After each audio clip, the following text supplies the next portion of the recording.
আজকে আমি কচুরলতি রান্না করব। এখন আমি কচুরলতি রান্না করার জন্য পেঁয়াজ, রসুন, মরিচ তেলে দিব।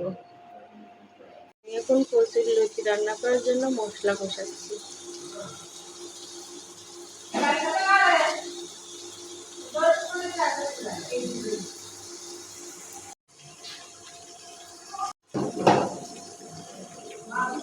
আমি এখন কচুরলতিটা তেলের পর দেব, মশলার সাথে মিক্সড করে কষাবো।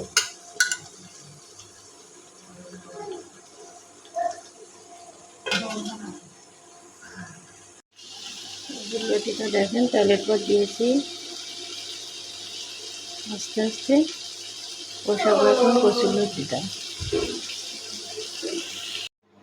কচুরলতিটা কষানোর জন্য ঢেকে দিলাম, আস্তে আস্তে কষানো হলে তারপরে পানি ঢেলে দেবো।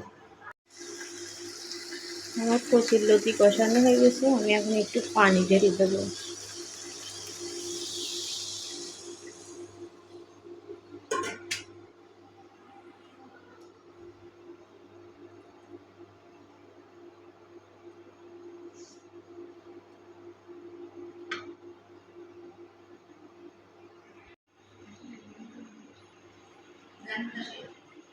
তোরা কচুরলতিটা রান্না কি ফাইন হচ্ছে, অনেক সুন্দর, এত টেস্টি, আপনারা না রান্না করে খেলে বুঝতে পারবেন না, অনেক টেস্টি। আর রান্নাটা প্রায় শেষ পর্যায়ে, একটু রহস্য করবেন, আমি নামিয়ে রাখবো।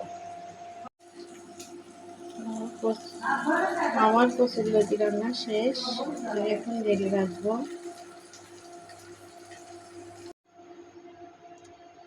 আমি কচুরলতি রান্না ঢেলে রেখেছি, দেখেন আপনারা এইভাবে কচুরলতি রান্না করে আপনাদের বাসায় খাবেন।